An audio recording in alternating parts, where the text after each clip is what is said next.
Hello friends. जो तीन चीज बच गई थी ना, जो मैंने आपको बताई थी, बेसिकली वो मैं एग्जांपल से आपको बताने वाला था। तो सबसे पहले कौन सी है दोस्तों? डेजा वू। डेजा वू, ठीक है, डेजा वू होती है बेसिकली, ठीक है, डेजा वू। डेजा वू का बेसिकली मतलब ऐसा होता है कि ऐसी स्मृतियां, जैसे कहीं पर हम जाते हैं तो हमें ऐसा नहीं लगता कि ये यहाँ पे पहले मैं आ चुका हूँ। ऐसा फील होता है ना, मैं कहीं पर जाते हैं हम, तब हमें ऐसा लगता है ना यहाँ पर मैं पहले आ चुका हूँ। जब ऐसी फीलिंग आती है तो उसको क्या कहते हैं दोस्तों? डेजा वू। यानी इसको हिंदी में लिखो आप, कहीं पर जाने पर हमें ऐसा फील होता है कि पहले मैं यहां आ चुका हूं। तो ऐसी फीलिंग होती है, उसको क्या कहते हैं दोस्तों? डेजा वू कहते हैं, ठीक है। डेजा वू का मतलब समझा रहा हूं। और डेजा वू बेसिकली डिसऑर्डर है, ये मेमोरी का डिसऑर्डर है, ठीक है। डेजा वू क्या है?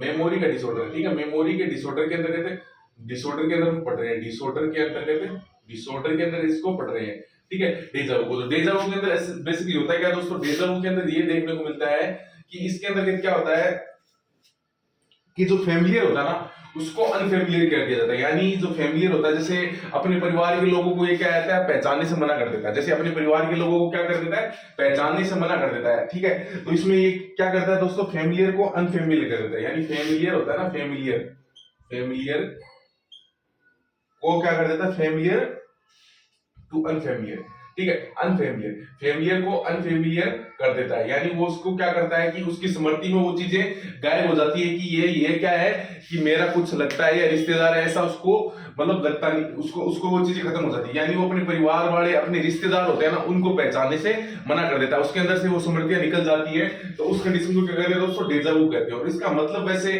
फीलिंग्स के हिसाब से लिया जाए तो ऐसा लगना कि कहीं पर हम जाते हैं तब हमें ऐसा लगना कि यहाँ पहले मैं आ चुका हूं, तो इस कंडीशन को क्या कहेंगे दोस्तों? डेजा वू कहेंगे। जेम्स वू क्या होता है दोस्तों? जेम्स वू के अंदर अंतर्गत क्या होता है कि जो अनफेमिलियर होते हैं, अनफेमिलियर होते हैं, सॉरी, किसी को जानता है। यानी इसमें क्या करता है पर्सन? पर्सन क्या करता है? जानकर, किसी को जान, ठीक है, जानते हुए, यानी वह पर्सन क्या है? उसको जान रहा है, यानी जानकर भी क्या करते हैं ना, जानकर भी मना कर देना, ठीक है। यहाँ पर तो क्या करता है? फेमिलियर होता है ना, उसको क्या कर देता है? अनफेमिलियर बना देता है, ठीक है। और यहाँ पर क्या करता है? जिसको जानता है ना, उसको उससे क्या करता है? उससे मना कर देता है। जैसे जो पैसे उधार लेते हैं, बेसिकली वो क्या करते हैं कि पैसे तो ले लेते हैं, उसके बाद में उधार चुकाना होता है, तो वो क्या करते हैं? मैं तेरे को जानता ही नहीं, तो वो उधार वाला एग्जाम्पल है, वो यहाँ पे सेट होता है जेम्स वू के अंदर, ठीक है। और जो कॉन्फ्लाबुलेशन है, कॉन्फ्लाबुलेशन है, बेसिकली कॉन्फ्लाबुलेशन के अंदर क्या होता है कि दोस्तों, इसके अंदर क्या होती है? मेमोरी की कुछ हास होती है। जैसे एक लाइफ का एक इवेंट था, एक पूरा इवेंट है, तो इसमें से कुछ इवेंट क्या हो जाते हैं? मिस हो जाते हैं, वो चीजें उसको क्या होती है? याद ही नहीं होती है। तो वहां पर वो मन गणित रूप से कुछ भी उसके अंदर कहते हैं डाल देता है, यानी खुद की स्मृति उसके अंदर डाल देता है, ठीक है, वो उस चीज को भरने के लिए। तो उसको कहते हैं दोस्तों कॉन्फ्लाबुलेशन। तो ये दोनों तीनों अभी नहीं है, अभी ज्यादा कुछ इसमें एग्जाम में अभी आई है, 9 सेट के अंदर आई है, डेजा वू, ठीक है। तो कहीं पर जाने पर हमें ऐसा फील होता है कि यहाँ पर पहले मैं आ चुका हूं, तो उसको कंडीशन को डेजा वू कहते हैं। और फैमिलियर टू अनफेमिलियर, और यहाँ पर क्या होता है? जानकर भी मना कर देना, यानी किसी पर्सन को जानता है उसको मना कर देना। जैसे पैसे उधार लेकर वो मना कर देते हैं ना, उसको बेसिकली इसका एग्जाम्पल मान सकते हो। और कॉन्फ्लाबुलेशन का मतलब मैंने बता दिया कि एक स्मृति, हमारी एक मेमोरी है, उसका एक लंबा प्रोसेस है, उसके बीच में क्या कर देना? गैप कर देना, और वहां पे क्या करना? अपनी स्मृतियों को डाल देना, ये क्या कहलाता है दोस्तों? कॉन्फ्लाबुलेशन कहलाता है। आई होप ये चीज आपको समझ में आ गई होगी। तो दोस्तों इसके बाद में हम पढ़ेंगे कुछ अच्छा सा टॉपिक। अच्छा सा टॉपिक क्या है? अगला टॉपिक चलता है हमारा मेंटल स्टेटस एग्जामिनेशन का। अगला कंपाउंड क्या आता है दोस्तों? कंसंट्रेशन आता है। कंसंट्रेशन या फोकस, कंसंट्रेशन आता है, ठीक है। तो मेमोरी डिसऑर्डर को क्या करते हैं? डिलीट कर देते हैं। यहाँ पे कंसंट्रेशन की बात करते हैं। कंसंट्रेशन या फोकस, ठीक है। कंसंट्रेशन या फोकस, कंसंट्रेशन फोकस होता है, ठीक है। तो ये क्या होती है? इसको हिंदी में एकाग्रता कहते हैं कंसंट्रेशन को, ठीक है। कंसंट्रेशन की सबसे पहले तो आप इसको लिखो कि concentration focus on A stimuli for long time, यानी लंबे समय तक क्या करना? Focus A stimuli for long time, यानी लंबे समय तक किसी स्टिमुलाई पर फोकस करना ही क्या कहलाता है, कंसंट्रेशन कहलाता है, या इसको हम ध्यान कह देते हैं या एकाग्रता कहते हैं। हिंदी में क्या कहते हैं दोस्तों, एकाग्रता कह देते हैं या ध्यान वगैरह जो भी है हम उसको कह देते हैं। ठीक है, तो मैं टॉपिक वाइज चल रहा हूं, आपको पूरा का पूरा कोर्स मैं अच्छी तरीके से करवाऊंगा। ठीक है, तो आज का वीडियो थोड़ा लंबा रहेगा, कारण इसका क्या है कि इसमें हम कंसंट्रेशन है वो आज पूरा कंप्लीट करेंगे, उसके बाद में आगे देखेंगे क्या रहता है ना। कंसंट्रेशन के जो बेसिकली मतलब क्या होता है कि focus A stimuli for long time, यानी लंबे समय तक किसी स्टिमुलाई है, कोई एक प्रकार का ऑब्जेक्ट है, उसके ऊपर फोकस करना, उसको ध्यान एकाग्रता से उसमें मतलब लगे रहना लंबे समय तक, यानी लॉन्ग, ये चीज याद रखना लंबे समय तक। शॉर्ट टाइम के लिए फोकस नहीं होता कभी भी, फोकस की बात होगी तो लॉन्ग टाइम आ जाएगा। ठीक है, ये चीज समझ में आ गई। इसके बाद हम पढ़ते हैं कि असेसमेंट कौन से करते हैं। तो इसका जो कंसंट्रेशन होती है, इसका असेसमेंट टेस्ट क्या होता है दोस्तों, इसका असेसमेंट किस प्रकार से करते हैं, तो इसका दोस्तों असेसमेंट होता है, उसको कहते हैं सेवन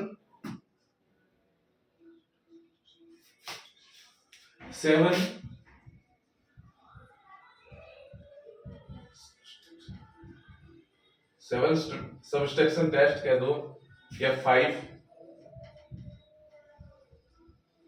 सबस्ट्रक्शन टेस्ट कह दो। ठीक है, इसका मतलब क्या होता है दोस्तों, इसका मतलब मैं आपको एग्जांपल से समझाता हूं। जैसे आपसे पूछा 100 में से 7 घटाओ कितने बचेंगे, 93 में से 7 घटाओ कितने बचेंगे, तो 3 ये गए और 4 अगले वाले चले जाएंगे, तो 86 सॉरी 86 ही बचेंगे। ठीक है, 86 बच गए। 86 माइनस 7 करो, तो 86 माइनस 7 करोगे तो कितने बचेंगे, 79 79 माइनस 7 करो, 79 माइनस 7 करो तो कितने बचेंगे, 79 में से 7 घटाओगे तो क्या होगा, 72। तो 72 में से 7 घटाएंगे तो कितने बचेंगे, 72 में से 7 घटाएंगे तो 2 ये चले गए और 5 वो चले जाएंगे, तो ये 65 बचेंगे। 65 में से 7 घटाओगे कितने बचेंगे, 65 में से 7 घटाओगे तो 58 सॉरी। तो इस प्रकार से क्या करना, या फिर 5 को घटाना, जैसे 100 में से 5 घटाए 95, फिर 95 बाद में कितना आ जाएगा, 90 के बाद में कितना आ जाएगा, 85 के बाद में कितना आ जाएगा, 80। तो इस प्रकार से जो ये एग्जांपल से करना, यानी 7 को क्या करना, सबस्ट्रैक्शन का मतलब समझते हो आप, सबस्ट्रैक्शन जो भी होता है, सबस्ट्रैक्शन होता है, उसका मतलब क्या होता है दोस्तों, किसी चीज को माइनस करना, यानी 100 में से 7 को माइनस करते रहेंगे। तो इस प्रकार से जो इसका टेस्ट होता है वो किसका होता है, कंसंट्रेशन का टेस्ट होता है, यानी आपकी फोकस का टेस्ट कौन सा होता है, 7 सब्सट्रैक्शन टेस्ट कह दो या 5 सब्सट्रैक्शन टेस्ट कह दो। ये आपका क्या होता है दोस्तों, एग्जांपल से मैंने आपको अच्छी तरीके से बता दिया। ठीक है, कोई दिक्कत नहीं है। तो कंसंट्रेशन में इतना ही है बस मामला। ठीक है, कंसंट्रेशन का मामला इतना ही है, इसमें कुछ कोई डिसऑर्डर वगैरह तो होते नहीं, कंसंट्रेशन से संबंधित डिसऑर्डर कुछ इसमें है नहीं आगे, है ना, इतना ही होता कंसंट्रेशन। ठीक है, अब पढ़ते हैं जजमेंट। अब क्या पढ़ेंगे दोस्तों, जजमेंट। तो हम क्या पढ़ रहे हैं, मेंटल स्टेटस एग्जामिनेशन के कंपाउंड पढ़ रहे हैं। हमने मूड एंड इफेक्ट पढ़ा, उसके बाद में हमने मेमोरी पढ़ी, और उसके बाद में मेमोरी के बाद में हमने कंसंट्रेशन पढ़ लिया। अब पढ़ रहे हैं जजमेंट। जजमेंट का मतलब आप मुझे कमेंट बॉक्स में अभी लिख देना, जो कोई वीडियो देख रहा है वो।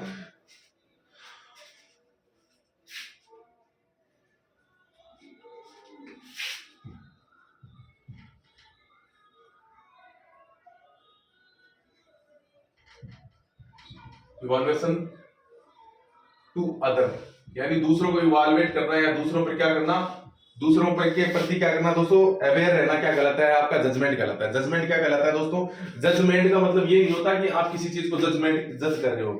ठीक है, ये स्पेलिंग गलत है दोस्तों।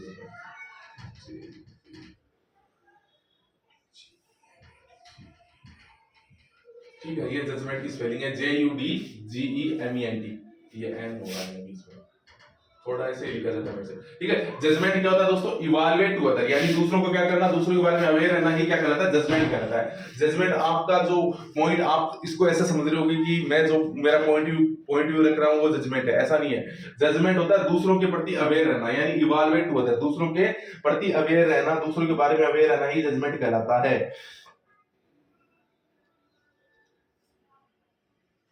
और ये प्रेजेंट, इसमें देखो तो जजमेंट प्रेजेंट किसके अंदर होगा, तो दूसरों के प्रति अवेयर रहेगा, यानी इवैल्यूएट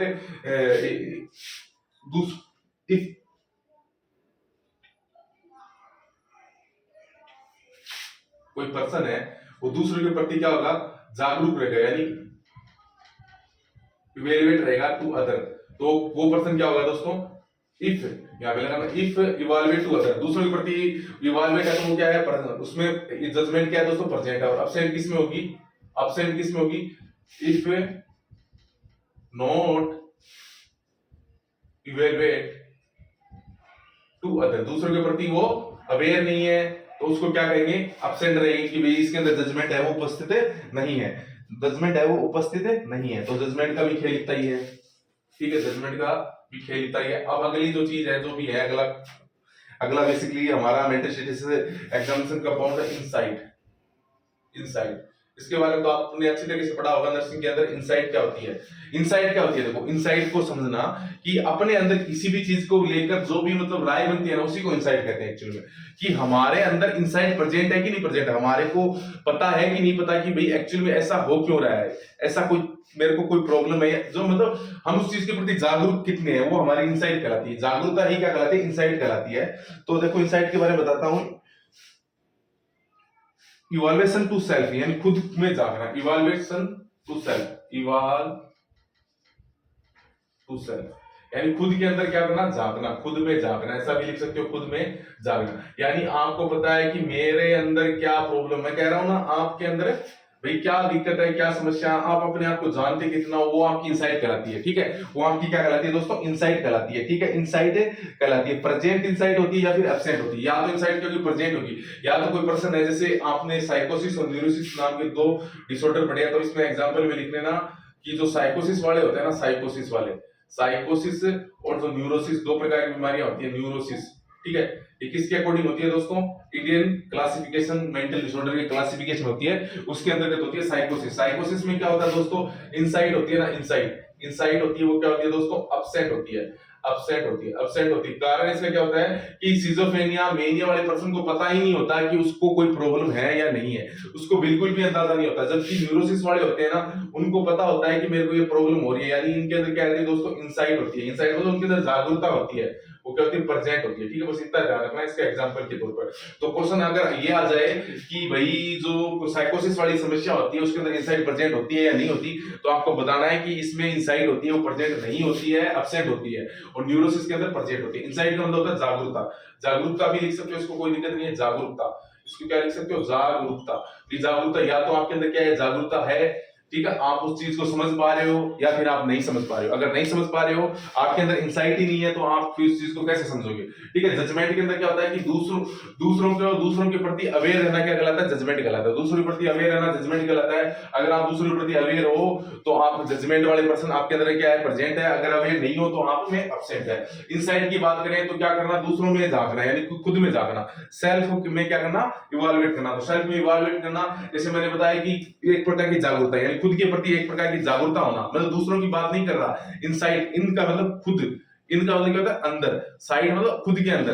तो खुद के अंदर जागना ही क्या कहलाता है, इनसाइट कहलाता है। यानी खुद के अंदर कितनी जागरूकता होती है वही इनसाइट कहलाती है। तो इनसाइट प्रेजेंट होती है तो कोई दिक्कत नहीं है, एब्सेंट होती है तो फिर दिक्कत ही दिक्कत है। उसके अंदर फिर मतलब डिजीज होती है, डिजीज कंडीशन के अंदर एब्सेंट होती है। बाकी प्रेजेंट होती है तो भी मतलब डिजीज में भी प्रेजेंट हो सकती है, ऐसा नहीं है कि डिजीज प्रेजेंट नहीं होती, लेकिन उसका ट्रीट किया जा सकता है ना। कोई पर्सन है, उसको ऐसा पता है कि मेरे को प्रॉब्लम हो रही है, तो हम उसको आसानी से ट्रीट कर सकते हैं। उसका मेडिकल ट्रीटमेंट है वो अच्छे से क्या कर सकते हैं। लेकिन अगर कोई पर्सन है, उसको ऐसे पता ही नहीं है एक्चुअली में कि उसको दिक्कत क्या है, यानी उसके इनसाइट ही प्रेजेंट नहीं होता। जैसे मेनी वाला पेशेंट है तो उसको पता ही नहीं होता कि वो क्यों हंस रहा है, क्यों, उसको तो सब कुछ अच्छा ही अच्छा फील होता है। लेकिन जो दूसरे देखते हैं ना, उनको ऐसा लगता है कि यार इसके अंदर कोई ना कोई अबनॉर्मलिटी है। जैसे मेनी वाला पर्सन है, वो मैंने बताया ना, बिजारे बिहेवियर शो करता है मेनिया वाला पेशेंट, तो क्या करेगा, खुले में मास्टरबेट करेगा, ठीक है, और नंगा पुंगा हंडेगा, तो उस चीज को क्या करेगा, मतलब वॉयलेंट रहेगा। तो उसके लिए वो क्या है, नॉर्मल सी प्रक्रिया, क्योंकि उसमें वो हैप्पी है। मैंने बताया था उसके अंदर यूफोरिया वाली कंडीशन देखने को मिलता है। एक्सट्रीम लेवल पे वो क्या होता है, हैप्पी होता है बिना किसी कारण के, ठीक है। अब वो चीज उसके लिए तो नॉर्मल, उसके क्योंकि उसके अंदर इंसाइट ही नहीं होती, इसलिए तो वो क्या करता है, नंगा पुंगा हटता है और मतलब गलत कार्य करता रहता है, मतलब पब्लिक प्लेस में, ठीक है। उसको कोई मतलब नहीं होता, क्योंकि उसके अंदर कोई इंसाइट नहीं होती, कोई जागरूकता नहीं होती है, ठीक है। जबकि जो बेसिकली बात करें न्यूरोसिस में, ओसीडी वाला देख लो, तो वो तो ज्यादा सजग होता है, ज्यादा उसके अंदर क्या होती है, इंसाइट ज्यादा डेवलप हो जाती है। इस कारण तो इंसाइट ज्यादा डेवलप होना भी एक प्रॉब्लम है, इंसाइट नहीं होना भी प्रॉब्लम है। तो इंसाइट का नॉर्मल रहना ही अच्छा होता है, ठीक है। तो ज्यादा इंसाइट वाला देखो, अब किस किस में ज्यादा इंसाइट होती है मैं आपको बताता हूँ। देखो इंसाइट किस किस में ज्यादा होती है, भाई इनसाइड, एक तो इनसाइड क्या होती है, डिक्रीज किसमें देखने को मिलती है, डिक्रीज देखने को मिलती है जैसे साइकोसिस, साइकोसिस में क्या देखने को मिलती है, इनसाइड डिक्रीज देखने को मिलती है। अब साइकोसिस में अगर आपको मैं बताऊं तो मेनिया के अंदर सबसे ज्यादा देखने को मिलती है, ठीक है, उसके बाद में सीजोफ्रेनिया, सीजोफ्रेनिया, ठीक है। तो बेसिकली यही डिसऑर्डर आते हैं इसके अंदर, ठीक है। तो इसमें क्या होती है, साइकोसिस में इनसाइड है डिक्रीज देखने को मिलती है, और इनसाइड प्रेजेंट किसमें देखने को मिलती है, या इनसाइड है वो इंक्रीज किसमें देखने को मिलती है, इंक्रीज देखने को मिलती है जैसे ओसीडी। साइकोसिस वैसे तो किसमें देखने को मिलती है, न्यूरोसिस में, न्यूरोसिस के अंदर देखने को मिलती है, न्यूरोसिस में जैसे ओसीडी, ऑब्सेसिव कंपल्सिव डिसऑर्डर हो गया, जिसके अंदर क्या होता है, पर्सन बार बार हाथ होता है। अब उसके अंदर इंसाइट क्या है, अगर उसका हाथ यहाँ पे भी लग गया ना तो उसके अंदर इंसाइट आएगी। इंसाइट मतलब उसके अंदर इतनी जागरूकता होती है कि भाई यहाँ पर हाथ लगा तो इसमें यहाँ पे क्या था कि पहले कोई कीटाणु बैठा था, और या क्या है यहाँ पर कोई है, वो क्या था यहाँ पे, ये जो सरफेस है ये क्या था, गंदा था, ठीक है, तो उसके ऊपर मैंने हाथ लगा दिया तो मेरे हाथों में क्या आ गया, बैक्टीरियल हो सकते हैं, और वो मेरे शरीर के अंदर जाकर मेरे को बीमार कर सकते हैं। मतलब उसकी इंसाइट क्या है, बहुत ज्यादा है, क्योंकि इतनी इंसाइट होना बहुत गलत चीज होती है ना, तो इसके अंदर इंसाइट क्या होती है, ज्यादा होती है, तब भी प्रॉब्लम होती है, ओसीडी हो गया। इसके अलावा जो सोमेटोफॉर्म डिसऑर्डर के अंदर एक आता है हाइपोकोंड्रियासिस, हाइपोकोंड्रियासिस आता है जिसको रोग भ्रम कहते हैं। इसके अंदर पर्सन क्या करता है कि गूगल से या फिर क्या करता है कि अपने माध्यम से ही क्या कर देता है कि बीमारियों के प्रति बहुत ज्यादा वो क्या करता है, अवेयर रहता है, वो हर छोटी छोटी चीजों को जानने के लिए क्या रहता है, बहुत ज्यादा आतुर रहता है, मतलब वो हर एक छोटी चीज को क्या करता है, ऑब्जर्व करने की कोशिश करता है, ठीक है। तो हाइपोकोंड्रियासिस के बारे में हम पढ़ेंगे, रोग भ्रम कहते हैं इसको बेसिकली, और डॉक्टर शॉपिंग भी इसका अदर नाम होता है, ठीक है। हाइपोकोंड्रियासिस का अदर नाम क्या होता है, डॉक्टर शॉपिंग, ठीक है। ये आगे मैं आप सभी ये चीजें सभी को पढ़ाऊंगा, लेकिन एक एग्जांपल से मैं आपको बता रहा हूँ कि आप समझ जाओ कि भाई इनसाइट क्या चीज होती है। तो इनसाइट का मतलब होता है जागरूकता। अगर जागरूकता कम होती है वो किसमें देखने को मिलती है, साइकोसिस वाले में, क्योंकि मेनिया वाला पेशेंट होता है वो उसका आपने सिम्टम देखो, सीजो वाले की देखो, वो ऐसे ही बिहेवियर शो करते हैं, बेचारे बिहेवियर शो करते हैं, जबकि इनसाइट इनके अंदर प्रेजेंट होती है। तो ओसीडी वाला पर्सन तो परफेक्शनिज्म को फॉलो करते हैं, जिनके अंदर इनसाइट ज्यादा प्रेजेंट होती है वो परफेक्ट होते हैं। तो ओसीडी वाला क्या करता है, हर चीज को साफ सफाई रखेगा। हाइपोकोंड्रियासिस वाला क्या करेगा कि मतलब बीमारी के प्रति बहुत ज्यादा सजग रहेगा, तो उसके अंदर इंसाइट ज्यादा डेवलप हो चुकी है, कहने का मतलब, ठीक है। ये छोटी छोटी चीजें हैं, लेकिन ये क्या है कि आपका क्वेश्चन सही करवा देंगे कई बार, ठीक है। और साइकेट्री में इतना ज्यादा कुछ है नहीं, वैसे नॉर्मल सी चीज है। अब कुछ एक टर्म होती है जो मतलब बहुत सी टर्म होती है जो हमें नहीं पता, लेकिन हम मेरी तरफ से जो मेरा कोर्स है वो मैं पूरा का पूरा आपको करवा दूंगा, ठीक है। इसमें आपको कोई दिक्कत आने वाली है नहीं, ठीक है। अब इनसाइट की भी कुछ ग्रेड होती है, ठीक है। तो हम पढ़ते हैं grade of insight, grade of insight. जैसे इनसाइट में भी तो कुछ ग्रेड होगी कि एक इनसाइट पूरी प्रेजेंट है, थोड़ी एब्सेंट है, तो इस प्रकार से ग्रेड पढ़ते हैं। तो सबसे पहली ग्रेड होती है फर्स्ट ग्रेड। फर्स्ट ग्रेड अध्यापक होते हैं ना, फर्स्ट ग्रेड अध्यापक, फर्स्ट ग्रेड नौकरी तो फर्स्ट ग्रेड की अच्छी होती है ना। और आप नर्सिंग ऑफिसर बनोगे, एम्स के अंदर जाओगे तो फर्स्ट ग्रेड अधिकारी होगे आप, ठीक है। Complete deny from his situation, यानी फर्स्ट ग्रेड वाला क्या करेगा कि कंप्लीट, यहां पे लिख लेना, complete deny, complete denied from his situation, from his situation, या फिर क्या लिख सकते हो इसको लिख सकते हो कंप्लीट लॉस ऑफ इनसाइट, यानी इसके अंदर क्या देखने को मिलता है, complete loss of insight, complete loss of insight, loss of insight, complete loss of insight देखने को मिलती है। कंप्लीट लॉस ऑफ इनसाइट होती है, इसकी एक टर्म होती है दोस्तों, इस टर्म का नाम क्या होता है दोस्तों, कंप्लीट लॉस ऑफ इनसाइट होती है, यानी ये यहां से लेकर ये वाली जो टर्म होती है बेसिकली इस टर्म का नाम क्या होता है दोस्तों, कंप्लीट लॉस ऑफ इनसाइट होती है। इसको कहते हैं दोस्तों एनेसोगोनोसिया। स्पेलिंग अच्छे से लिखना दोस्तों, NANASOGONASIA,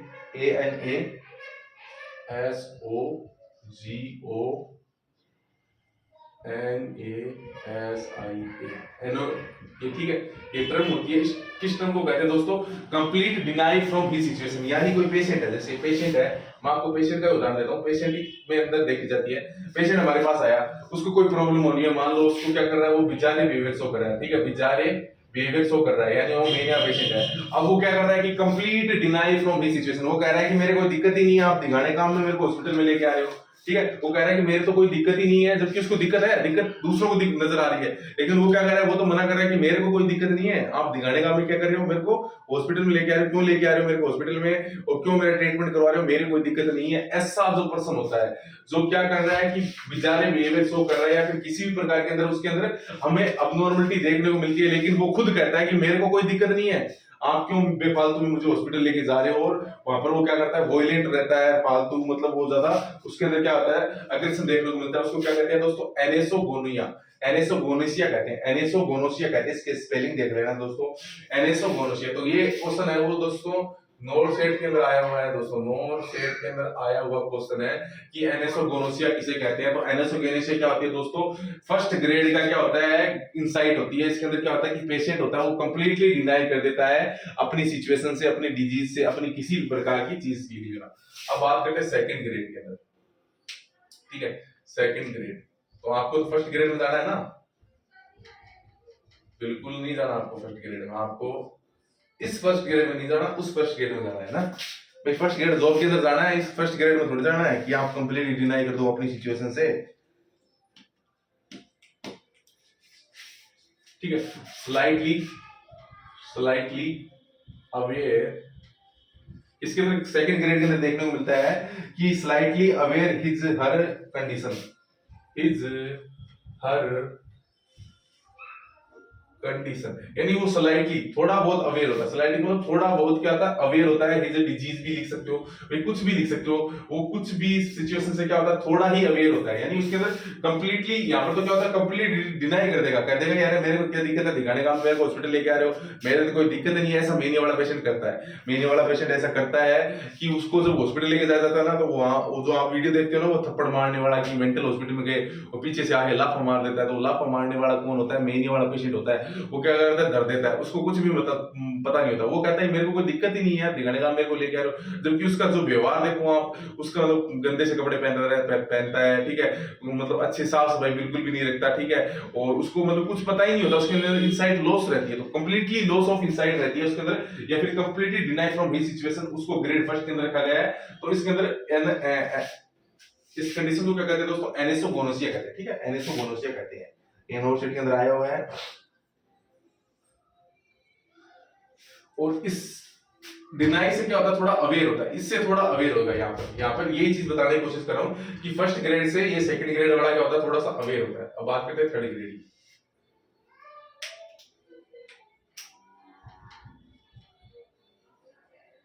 थर्ड ग्रेड अपने को तो थर्ड ग्रेड में भी नहीं आता, सॉरी,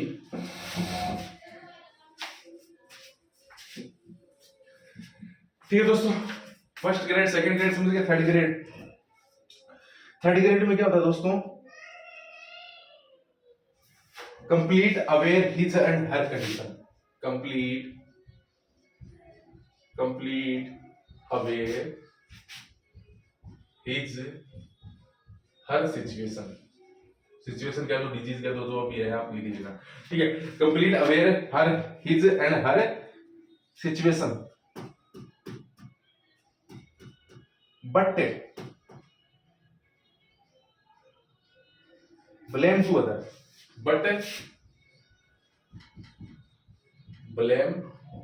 अदर, ऐसा पेशेंट आपको कहीं पे देखने को मिला, जरूर देखने को मिलता है कि भाई कोई पर्सन है, देखो मैं इसका एग्जांपल आपको अच्छी तरीके से देता हूं कि हाँ, ब्लेम टू अदर में वो फैमिली पर्सन को भी कह सकता है या फिर किसी को भी कह सकता है, अपने फैमिली पर्सन को कह सकता है या अपने पार्टनर को कह सकता है या फिर जो भी उसकी चीजें वो सभी को कह सकता है। यानी इसमें क्या होता है कि जो ग्रेड थर्ड ग्रेड होती है ना, इसके अंदर थर्ड ग्रेड जो इंसाइट होती है, इसके अंदर क्या होता है कि जो पर्सन होता है वो क्या होता है, कंप्लीट अवेयर होता है, कंप्लीटली क्या होता है, अवेयर होता है अपनी सिचुएशन से, अपनी कंडीशन से, अपनी बीमारी से, अपनी इल्नेस से, सभी से वो क्या होता है, कंप्लीटली अवेयर होता है। लेकिन वो क्या करता है, वो ब्लेम करता है, दूसरों के ऊपर आरोप लगाता है कि इसके कारण मेरी तबीयत खराब हुई है, इसके कारण मेरे साथ ऐसा हुआ है, इसके कारण, यानी इसके कारण मेरी दुनिया खराब हो गई, इसके कारण मेरी जिंदगी खराब हो गई। ऐसा ब्लेम कौन लगाती है, पत्नी नहीं लगाती पति के ऊपर कि भाई तेरी वजह से तो मेरी पूरी जिंदगी खराब हो गई, कहती है ना। तो क्या करती है, ग्रेड थर्ड का उपयोग कर रही है, लेकिन वो क्या कर रही है, वो तो एक समय के लिए इसे मजाक में कह रही है। लेकिन इसके अंदर पेशेंट क्या करता है कि कंप्लीटली अवेयर तो है ना, वो अवेयर है, उसको पता है कि भाई मैं क्या कह रहा हूँ क्या नहीं कर रहा हूँ, उसको सब कुछ पता है, लेकिन वो क्या करता है कि अपनी जो भी सिचुएशन है उसके लिए दूसरों को जिम्मेवार ठहरा रहा है, दूसरों को जिम्मेवार ठहरा रहा है। जैसे पिता को जिम्मेवार ठहरा दिया, माता को जिम्मेवार ठहरा दिया, ठीक है, बच्चों को जिम्मेदार, पत्नी को जिम्मेदार ठहरा दिया, भाई को जिम्मेदार ठहरा दिया, अपने किसी लव्ड वन को जिम्मेदार ठहरा दिया। तो उसके अंदर यही चीज करता है। जैसे वो एग्जाम्पल आपको मैं जब डिफेंस मैकेनिज्म पढ़ाऊंगा ना, तब आपको बताऊंगा कि एक बच्चा होता है, मतलब वो क्या करता है, एग्जाम दे के आ जाता है। अब एग्जाम खराब हो गया उसका, वो पास नहीं हो पाया उसके ऊपर, तो क्या करते हैं, ब्लेम लगा दिया टीचर के ऊपर, टीचर ने ढंग से नहीं पढ़ाया। वो क्या कर रहा है, डिफेंस मैकेनिज्म का यूज कर रहा है। लेकिन यहाँ पर कोई डिफेंस मैकेनिज्म का यूज नहीं करता है। ये परेशान होता है, ये बीमार होता है पर्सन, इसकी सिचुएशन मतलब बीमार पर्सन होता है, और ये कहता है कि मेरे को पता है मेरी तबीयत खराब है, ठीक है, मेरे को सब कुछ पता है, लेकिन ये किसके कारण खराब है, इस वजह से, यानी इसकी वजह से दूसरों के ऊपर वो ब्लेम लगाता है कि इसके कारण मेरी तबीयत खराब है, मेरे को पता है मेरे को ट्रीटमेंट करवाना चाहिए, ऐसा उसको सब चीज एक्सेप्ट करेगा। उसको पता है कि मेरे को कोई दिक्कत हो रही है, मेरे को ट्रीटमेंट कराना चाहिए, लेकिन वो ऐसा भी कहेगा कि इसके कारण ये दिक्कत हो रही है, मेरे को इसके कारण मेरे को दिक्कत हो रही है, इस थर्ड ग्रेड के अंदर, ठीक है। चौथा, फोर्थ ग्रेड, 5 ग्रेड होती है भाई, हमको तो पांचवें में आना है ना, हमको तो 5वें में आना है। तो चौथी ग्रेड में क्या कहता है दोस्तों, completely aware his and her situation but not,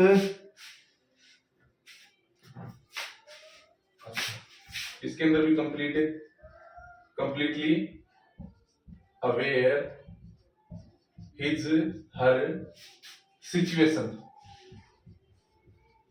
यानी वो भी कंप्लीटली, इसके अंदर भी कंप्लीटली अवेयर होगा अपनी सिचुएशंस के साथ, बट क्या करेगा, but not take any action, not take any action. इसका एग्जांपल मैं बता देता हूं आपको। अरे यार देखो, इसका एग्जांपल बताऊं, फोर्थ ग्रेड का। फोर्थ ग्रेड में देखो, जैसे कोई पर्सन होता है ना, मोटा है, जैसे किसी का भी एग्जांपल ले लो, जैसे मैं हूँ बहुत मोटा हूँ, ठीक है, तो मैं क्या करता हूँ कि मेरे ऐसे मतलब मैं अवेयर तो हूँ कि यार मैं मोटा होता जा रहा हूँ, और मेरे अंदर विचार भी आ रहे हैं कि यार तू कोई थोड़ी जिम कर ले, थोड़ा रनिंग वनिंग कर ले, ठीक है, थोड़ा डाइट पे कंट्रोल कर ले, ठीक है। वो कंप्लीटली अवेयर है, मैं कंप्लीटली अवेयर हूँ कि मेरा है कि मोटापा बढ़ता जा रहा है, जो आगे मेरे लिए प्रॉब्लम क्रिएट कर सकता है, मैं इस चीज से कंप्लीटली अवेयर हूँ। लेकिन फिर भी मैं क्या कर रहा हूँ, कोई एक्शन नहीं ले रहा। यानी मेरे अंदर विचार आ रहा है कि यार मेरे को जिम जाना चाहिए, यार मेरे को पतला होना चाहिए, मेरे को फिट होना चाहिए, ठीक है, मेरे को क्या है कि कंप्लीटली फिट होना चाहिए, लेकिन मैं क्या कर रहा हूँ, उस चीज पे कोई एक्शन नहीं ले रहा। जैसे ही मैं कहता हूँ कि यार सुबह 4 बजे का अलार्म लगा दो, मैं सुबह 4 बजे उठ के या 5 बजे उठकर मैं क्या करूंगा, रनिंग करके आऊंगा, ठीक है। तो उसके बाद में क्या है कि जब मैं 4 बजे का अलार्म बजता है तो मैं उसको अलार्म को बंद कर देता हूँ, कि मैं कोई एक्शन नहीं ले रहा। यानी मेरे को पता है कि मेरे को जिम करनी चाहिए, मेरे को रनिंग करनी चाहिए, मेरे को वेट लॉस करना चाहिए, मेरे को डाइट पे कंट्रोल करना चाहिए, मेरा मोटापा बढ़ता जा रहा है, ठीक है, आगे प्रॉब्लम क्रिएट हो सकती है। इस सभी चीजों से मैं क्या हूं,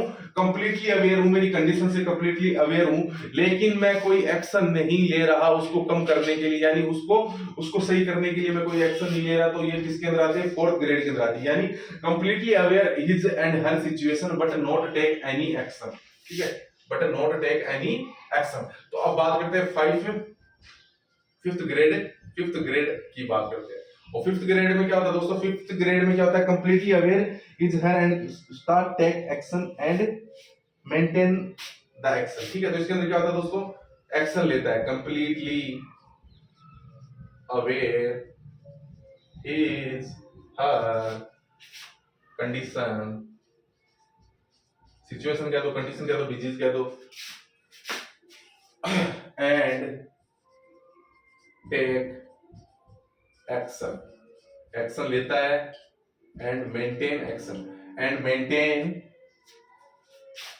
the action, and maintain the action. यानी इसके अंदर क्या करेगा कि पर्सन के दिमाग में आ गई मैं मोटा हूं तो उसके अंदर एक्शन भी लेगा। इसके अंदर क्या करेगा, वो सुबह 4 बजे उठेगा, रनिंग करेगा, जिम करेगा, और उसको क्या करेगा, मेंटेन रखेगा आगे की तरफ, जब तक वो फिट एंड फाइन नहीं हो जाता उस चीज को वो क्या करेगा, पूरी जिंदगी भर उस चीज को क्या करेगा, अपने ऊपर लागू करेगा। तो मैंने आपको इनसाइट के बारे में अच्छे समझाया कि इनसाइट क्या होती है, हमारी जागरूकता होती है, और मैंने एग्जांपल से भी बताया, साइकोसिस न्यूरोसिस के माध्यम से भी मैंने आपको बताया। इनसाइट वाले के अंदर जो सबसे पहली जो फर्स्ट ग्रेड होती है वही, इसके अंदर क्या होता है, complete completely loss of insight देखने को मिलती है। यानी इसके अंदर पर्सन क्या आता है, अपनी सिचुएशन को क्या कर देता है, डिनाइल कर देता है, अपनी डिजीज को डिनाइल कर देता है, कहता है कि मेरे तो कोई दिक्कत नहीं है। इस कंडीशन को क्या कहते हैं दोस्तों, एनेसोगोनोसिया कहते हैं। एनेसोगोनोसिया कहते हैं, जो कि नॉर्थ साइड के अंदर आया हुआ क्वेश्चन है। और सेकंड ग्रेड के अंदर क्या होता है कि सिचुएशन स्लाइटली अवेयर होता है, यानी थोड़ा बहुत अवेयर होता है अपनी सिचुएशन से, ठीक है, अपनी डिजीज से। थर्ड ग्रेड के अंदर क्या होता है कि वो क्या होता है, कंप्लीटली अवेयर तो होता है अपनी सिचुएशन से, बट ब्लेम टू अदर, वो दूसरों के ऊपर क्या करता है, उसको आरोप करता है, ब्लेम करता है। और फोर्थ ग्रेड के अंदर क्या होता है, completely aware his and her situation but not take any action, कोई किसी प्रकार का एक्शन नहीं लेता। और चौथी के अंदर क्या करता है, कंप्लीटली अवेयर होता है और एक्शन भी लेता है, और उसको एक्शन को मेंटेन भी रखता है आगे की तरफ, ठीक है।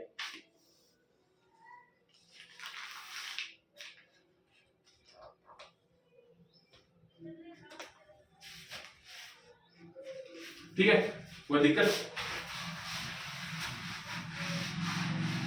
अब आप वीडियो देखोगे तब तो आपको अच्छा लगेगा ना। अब शुरू से वीडियो देखते रहोगे ना, तब तो आपके सारे डाउट क्या होंगे, क्लियर होते जाएंगे, ठीक है। साइकियाट्रिक सबसे बोरिंग सब्जेक्ट होता है, आपको पता होता है। अदर में तो एमएसएन वगैरह तो आप क्या है कि कुछ ऐसा सोचते हो कि यार अपने बॉडी से संबंधित कुछ चीजें सीख ही ले। अब साइकियाट्रिक में क्या होता है कि हर बंदा नहीं समझता इस चीज को ना, तो क्या कहता है यार ऐसा कोई होता है पेशेंट, उसके अंदर इनसाइड होते हैं, बहुत पेशेंट होते हैं जिनको पता ही नहीं होता कि वो क्या कर रहे हैं। मतलब मेनी वाला पेशेंट होता है, वो क्या होता है कि बेचारे बेहोश वो करता है, तो क्या वो कोई जानबूझ के थोड़ी कर रहा है कि वो ओपनली मास्टरबेट करता है या फिर नंगा वो अपने कपड़े उतार देता है सर्दियों के अंदर और गर्मियों के अंदर बहुत सारे कपड़े पहन ले, ऐसा जानबूझ के नहीं करता। उसके अंदर कुछ प्रॉब्लम होती है, ठीक है, उस कारण वो ऐसा करता है, ठीक है। जानबूझ के कोई पर्सन ऐसा नहीं करेगा, ठीक है। अब एक चीज लिखना आप, हाईएस्ट लेवल ऑफ इनसाइट, कुछ की पॉइंट लिख लेना, की पॉइंट लिख लेना, ठीक है, ठीक है, की पॉइंट लिख लेना कुछ इसी से संबंधित, इनसाइट से संबंधित। पहला लिख लेना highest, highest level of insight, highest level of insight, level of insight, इसका जवाब आप ही मेरे को कमेंट बॉक्स में लिख दो, ठीक है। और lowest level of insight, lowest level of insight, ठीक है दोस्तों, आप कमेंट बॉक्स में लिखो, लिखें, मैं समझो हाईएस्ट लेवल, आप खुद ही समझो हाईएस्ट लेवल ऑफ इनसाइट, यानी इनसाइट का हाईएस्ट लेवल कौन सा था, 500 लेवल नहीं था क्या? बेटा होगा तो आपको पता होगा कि भाई हम तो 5वें में जाना चाहते हैं, मैंने कहा था ना आपको 5वें में। और lowest level of insight first, first में कोई नहीं जाना चाहता भाई, फर्स्ट में तो क्या होता है पूरा पूरा वो क्या कर देता है, डिनाइल कर देता है सिचुएशन से। इमोशन कंट्रोल बाय, अब एक चीज और लिखने वाला यहाँ पे की पॉइंट लगा के, इमोशन कौन कंट्रोल करता है, इमोशन कंट्रोल बाय, इमोशन कौन कंट्रोल करता है दोस्तों, इमोशन कंट्रोल करता है दोस्तों टेम्पोरल लोब। टेम्पोरल लोब होता है वो क्या करता है, इमोशन कंट्रोल करता है। हमारे जो टेम्पोरल होता है ना, टेम्पोरल और ओसिपिटल फ्रंटल, ठीक है, तो ये जो टेम्पोरल जो लोब होता है ना, वो क्या करता है, हमारे इमोशन होते हैं ना, हमारे जो भावनाएं होती है, फीलिंग्स होती है, कॉम्प्लेक्स फीलिंग होती है, उसको कंट्रोल करता है, ठीक है। और एक मैं आपको बता चुका हूं, emotion generation by, emotion create bye लिख दो ना, जनरेशन बाय क्या होता है भाई, इमोशन क्रिएट बाय, किसके द्वारा क्रिएट किया जाता है इमोशन, तो मैंने आपको बताया था actual heart of your body, limbic system, limbic system होता है हमारे अंदर, उसके अंदर क्या होता है, सभी प्रकार के इमोशन आते हैं, अच्छे इमोशन, बुरे इमोशन लिम्बिक सिस्टम के अंदर आते हैं, ठीक है। किसके अंदर आते हैं दोस्तों, लिम्बिक सिस्टम के अंदर आते हैं। इमोशनल ब्रेन ऑफ बॉडी भी कहते हैं, ठीक है, इसको लिम्बिक सिस्टम को क्या कहते हैं, इमोशनल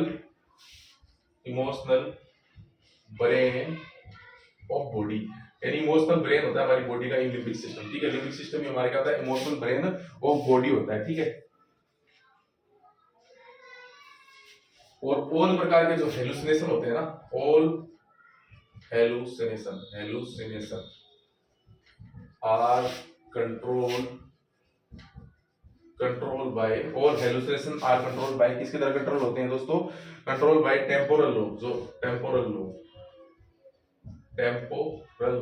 ठीक है, टेम्पोरल लोब होती है, उसके द्वारा सभी प्रकार के हेलुसिनेशन क्रिएट होते हैं। हेलुसिनेशन का मतलब क्या होता है दोस्तों, इसके अंदर दो चीज होती है, एक हेलुसिनेशन होता है, ठीक है, ये अपने परसेप्शन से संबंधित डिसऑर्डर आएंगे, उसमें आएगा हेलुसिनेशन।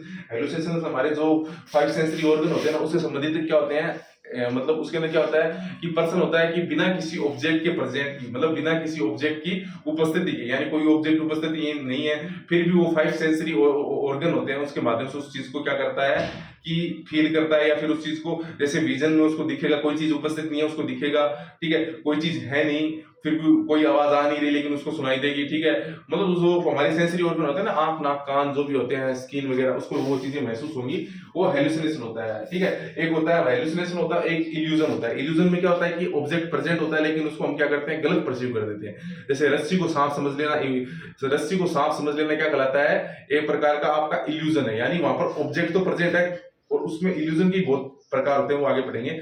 और हेलुसिनेशन में क्या होता है, कोई प्रकार का ऑब्जेक्ट उपस्थित नहीं है। अभी मैं आपके सामने खड़ा हूं, ठीक है, अगर ठीक है आप पढ़ रहे हो, ठीक है, तो आपको आपके सामने कोई ऑब्जेक्ट है ना, आप उसको गलत परसीव कर लो। जैसे यहाँ पे बॉडी है तो बॉडी को आप क्या समझो और कुछ समझ जाओ, ठीक है, लेकिन यहाँ पे लिखा हुआ था है ना, वो आपका इल्यूजन होगा। इल्यूजन सामान्य प्रकार की चीज होती है, लेकिन हेलुसिनेशन क्या होती है, एक प्रकार का साइकोसिस जो डिजीज होती है उसका सबसे मोस्ट कॉमन क्या होता है, सिम्टम होता है हेलुसिनेशन और डिल्यूजन। वो हम आगे पढ़ेंगे। उसके अंदर क्या होता है कि बेसिकली कोई ऑब्जेक्ट ही नहीं है, यहाँ पर कुछ भी ऑब्जेक्ट नहीं है, लेकिन फिर भी वो क्या है कि उसको वो चीज दिख रही है, ठीक है, वो महसूस हो रही है, तो वो हेलुसिनेशन होते हैं। तो all hallucination are control by temporal lobe, ठीक है, टेम्पोरल लोब। और हमने एक मोटर एक्टिविटी पढ़ी थी ना, ठीक है, तो ये चीज लिखी हो जाएगी, कीबोर्ड बताए तो मैं आपको।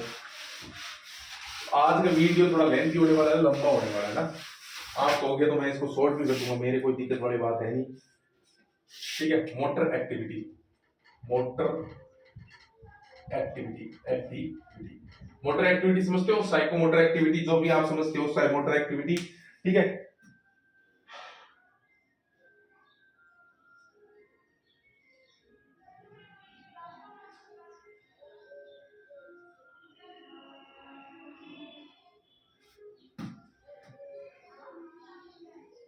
तो इसके अंदर क्या होती है, रेंज ऑफ एक्टिविटी। इसके अंदर दो प्रकार से आप इसको लिख सकते हो, range of activity, range of activity, ठीक है। ये करवाकर फिर मैं आपको क्या करूंगा, जैसे ही अपने 45 जो वीडियो उसके अंदर पूरी साइकिट्री कंप्लीट हो जाएगी ना, उसके बाद मैं क्या करूंगा पता है आपको, मैं हर चीज का जो 45 के पहले जो सिलेबस जो कराया है ना, उसको शॉर्ट में चलने दूंगा। फिर शॉर्ट में क्या है कि पूरा पूरा एक वीडियो बनाऊंगा कम से कम 3-4 घंटे का। उसके अंदर तो सारी की सारी जो चीजें मैंने आपको पढ़ाई है ना, उसको सबकी चीजों को थोड़ा सा क्या है तेजी से अपन कर लेंगे कवर, ठीक है। तो रेंज ऑफ एक्टिविटी के अंदर दो आती है, एक तो डिक्रीज साइकोमोटर एक्टिविटी और एक इंक्रीज साइकोमोटर एक्टिविटी। यानी इसके अंदर दो चीजें आप लिख सकते हो, एक तो क्या होती है डिक्रीज साइकोमोटर एक्टिविटी, ये चीज याद रखना, साइकोमोटर एक्टिविटी इसको आप लिख लेना थोड़ा सा, ठीक है। इसको कहेंगे इंक्रीज साइकोमोटर एक्टिविटी। ये क्या है, साइकोमोटर एक्टिविटी है, ठीक है, और ये आपको पता ही होगा। और इसके अंदर क्या होता है, दूसरा इसके अंदर क्या होता है, अबनॉर्मल क्या होता है दोस्तों, अबनॉर्मल एक्टिविटी। अबनॉर्मल, हमें तो अबनॉर्मल पढ़नी है, हमें तो अबनॉर्मल एक्टिविटी पढ़नी है मेरे दोस्त, हमें तो अबनॉर्मल एक्टिविटी पढ़नी है। तो इस अबनॉर्मल एक्टिविटी को क्या कहते हैं दोस्तों, डिस एक्टिविटी भी कहते हैं, डिस एक्टिविटी भी कहते हैं। इसको क्या कहते हैं दोस्तों, डिस एक्टिविटी, DYS एक्टिविटी, ठीक है। डिस एक्टिविटी किसे कहते हैं, अबनॉर्मल एक्टिविटी होती है ना, उसको डिस एक्टिविटी कहते हैं, ठीक है। तो हमने रेंज ऑफ एक्टिविटी रेंज के आधार पर बताया, तो क्या तो या तो डिक्रीज होगी साइकोमोटर एक्टिविटी या फिर इंक्रीज होगी, ठीक है। उसके बाद में अबनॉर्मल एक्टिविटी की बात करें तो उसको कहेंगे डिस एक्टिविटी, ठीक है, डिस एक्टिविटी कहेंगे, ठीक है। तो इसके अंदर क्या होगी, जब पर्सन की जो साइकोमोटर एक्टिविटी है वो डिक्रीज होगी,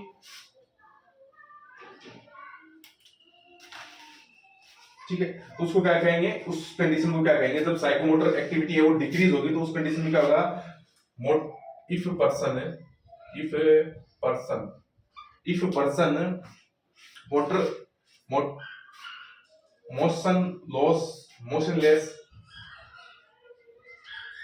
मोशनलेस, किसी प्रकार के मोशन वो सो नहीं कर रहा है, ठीक है, मोशन लॉस और स्पीचलेस होता है। इसके क्या होता है, किसी प्रकार की स्पीच लॉस, यानी किसी प्रकार के मूवमेंट नहीं कर रहा, हाथ पैर कोई मूवमेंट नहीं कर रहा, चुपचाप खड़ा है ऐसे, इस प्रकार से। तो साइकोमोटर एक्टिविटी क्या होगी, डिक्रीज होगी, कुछ भी नहीं कर रहा, चुपचाप ऐसे खड़ा है शून्य आदमी की तरह, तो उसको कहेंगे डिक्रीज साइकोमोटर एक्टिविटी। उस पर्सन को क्या कहते हैं, ठीक है, उस पर्सन को क्या कहते हैं, स्टूपर कहते हैं, उस पर्सन को क्या कहते हैं, स्टूपर, उस पर्सन को क्या कहते हैं, स्टूपर कहते हैं। जो होता है ना बिना, अब जब हमने पूछा भाई तेरा नाम क्या है, तो क्या कहता है, ऐसे खड़े रहेगा, कुछ नहीं बोलेगा, ठीक है, ऐसे खड़े रहे, भाई तू क्या करने आया है, क्या करेगा, कुछ करेगा, तो वो उसी सवाल में जवाब नहीं देता। कोई प्रकार का मोशन लॉस होता है उसके, किसी प्रकार का वो एक्टिविटी शो नहीं करेगा, हाथ पैर मूवमेंट किसी प्रकार की नहीं करेगा, ना कुछ बोलेगा, ठीक है, ना आंखों की मूवमेंट करेगा, स्पीचलेस होता है, ठीक है। तो इस प्रकार से लेस लॉस मत लिखो यार, इसको लेस लिख दो, ठीक है। लेस स्पीच लेस और मोशन लेस होता है, ठीक है, इसको स्टूपर कहते हैं। एक होता है जिसकी हाइपर एक्टिविटी बढ़ी हुई होती है, उसको क्या कहते हैं, hyper active person. Hyper activity active hyper active active hyper activity hyper active कहते हैं उसको, क्या कहते हैं, हाइपर एक्टिविटी। हाइपर एक्टिविटी कहते हैं उसको, क्या कहते हैं दोस्तों, अगर साइकोमोटर एक्टिविटी इंक्रीज होती है, इसके अंदर क्या होता है कि पर्सन क्या होता है, ज्यादा ही बोलता है, ज्यादा ही हाथ पैर मूवमेंट कर रहा है, तो उसको कहेंगे हाइपर एक्टिविटी कहेंगे, ठीक है। उसको क्या कहेंगे, हाइपर एक्टिविटी कहेंगे। अब पढ़ते हैं हम अब नॉर्मल या डिस एक्टिविटी, यानी डिस एक्टिविटी क्या होती है दोस्तों, वो पढ़ते हैं, ठीक है। तो डिस एक्टिविटी हम पढ़ेंगे, क्लियर। नॉर्मल आपको समझा रहे हैं कौन सी, अब पढ़ेंगे डिस एक्टिविटी, ठीक है। डिस एक्टिविटी पढ़ेंगे, डिस एक्टिविटी, डिस एक्टिविटी। ये आज का टॉपिक यही कर लेते हैं ना, उसके बाद में रहने देते हैं, आपके लंबी हो जाएगा। डिफिकल्टी इन नॉर्मल एक्टिविटी, यानी difficulty in normal activity, difficulty in normal activity. Normal activity के अंदर क्या होना, डिफिकल्टी होना है, क्या कहलाता है, डिस एक्टिविटी कहलाता है। तो इसके अंदर कुछ टर्म्स हैं, उसको आप लिखते लिखते रहना, बस फिर क्वेश्चन खत्म है। फिर उसके बाद में मैं आपको अगले वीडियो में क्वेश्चन कराऊंगा ना, आज का वीडियो थोड़ा लंबा हो जाएगा ना। कैटालेप्सी, इसके अंदर पहले टर्म लिखो, कैटालेप्सी। कैटालेप्सी, कैटालेप्सी के अंदर क्या होता है दोस्तों, कैटालेप्सी के अंदर होता है maintain same posture for longer duration of time. maintain same posture maintain same posture for longer duration of time, for longer duration of time, यानी लंबे समय तक एक ही सिचुएशन को धारण करे रहना। इस प्रकार से खड़ा है तो इस प्रकार से खड़ा रहेगा लंबे समय तक, उस कंडीशन को क्या कहेंगे, कैटालेप्सी कहेंगे। उस कंडीशन को क्या कहेंगे, कैटालेप्सी कहेंगे, ठीक है। दूसरी लिखो आप कैटालेप्सी, दूसरी लिखो इसका अदर नाम भी लिख लो यार, फिर आप कह दो कि नाम नहीं लिखाया। इसको कैटालेप्सी को और अदर नाम क्या होता है दोस्तों, पोस्ट्यूरिंग भी कहते हैं इसको। अदर नाम क्या होता है दोस्तों, पोस्ट्यूरिंग। कैटालेप्सी का ये अदर नाम होता है पोस्ट्यूरिंग, ठीक है। पोस्ट्यूरिंग, पेज में पोस्ट्यूरिंग आ जाए तो उसका मतलब कैटालेप्सी भी होगा, ठीक है। दूसरा पढ़ो आप, दूसरा पढ़ो waxy flexibility. Waxy flexi flexi waxy flexibility. Waxy flexibility का मतलब क्या होता है कि when passive movement doing by examiner to patient, when examiner feel wax like resistance।